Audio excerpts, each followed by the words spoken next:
Welcome to The Explainer. Today, we're diving into a challenge that every single teacher faces.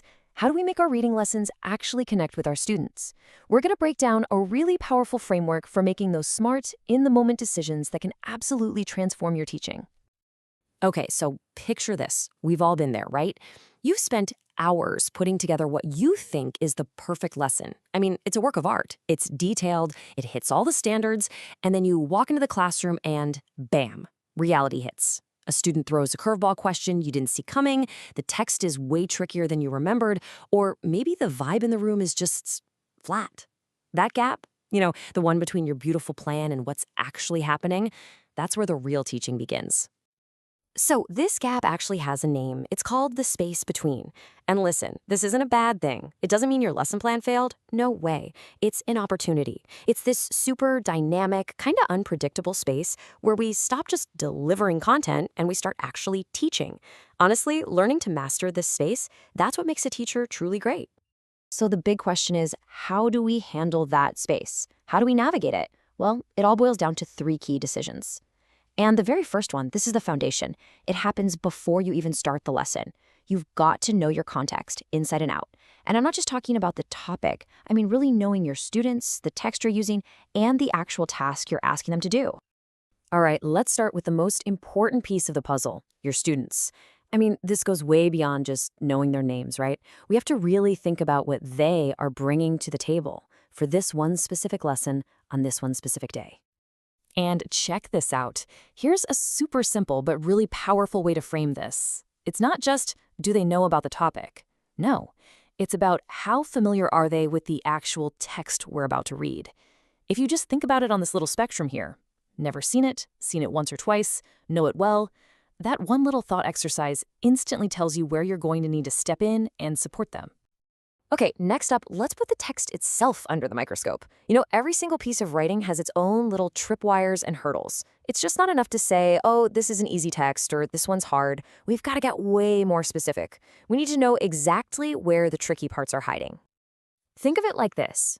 Asking these kinds of questions beforehand is like getting a map of all the potential trouble spots. Is it going to be the vocabulary that trips them up? Or maybe it's those long, complicated sentences. Or, here's a big one, maybe the answer isn't just right there on the page. Maybe they have to pull ideas from different places. Figuring that out ahead of time lets you plan your moves before you even start. And last but not least, for knowing your context, you have to be absolutely crystal clear about the task. What are you really asking your students to do here? And maybe even more important, can they actually show you what they know? Can they talk about it? Can they write it down? Because let's be real, a brilliant idea is totally lost if a student can't get it out of their head and communicate it.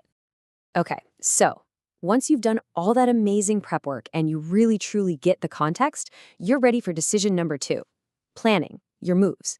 This is where all that thinking turns into an actual game plan, something concrete but still flexible enough to work in a real classroom. So the first choice you have to make is actually super simple, but it has a huge impact. Who's doing the reading? I mean, think about it. If the text is really complex, maybe you, the teacher, should read it aloud first. Model what it's supposed to sound like. But if you want them to collaborate, hey, maybe partners reading together is the way to go. Or maybe the goal is to build up their reading stamina, so independent reading is the move. And the second choice is all about how you're going to support them while they're actually in the text. Are you going to model something for them first, like literally show them how you would figure out a tough passage? Or are you going to guide them with some really sharp questions to help them find the meaning on their own? Or do you step back a bit and just facilitate, letting them work it out together? See, these aren't just random things to do. They're strategic moves you pick based on everything you've figured out about the context. All right, let's get to the final decision.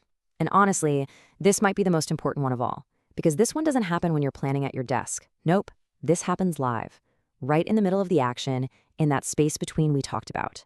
This is all about how you respond and adjust on the fly. And what is this? This is formative assessment in action. I mean, this is the real deal. It has nothing to do with grades. It's about gathering info right now so you can make a better teaching move in the next 30 seconds. This is what it looks like when formative assessment is alive and breathing in a classroom. So how do you do it? It comes down to this really fast, really powerful little cycle. First, you check what they know. You're just listening in, looking over their shoulders at the writing. Then you name what you see. And this isn't about judging, it's just observing. Like, Hey, I notice a lot of you are pulling evidence from the text. That's great. Or, I see that this one vocabulary word is tripping us up. And then, and this is the most critical part, you adjust your moves based on what you just saw. Maybe you hit pause and do a quick reteach. Or maybe you see they've got it and you can push them to go even deeper. So that's the whole framework. 3 decisions. Know your context, plan your moves, and respond and adjust. Look, this isn't about getting rid of that unpredictable space between. That's always going to be there. Instead, this is about giving you the tools to walk into that space with total confidence, to turn those moments of, uh-oh, what do I do now, into your best teaching moments. So the real question is, how are you going to use these 3 decisions to bridge that space in your very next lesson?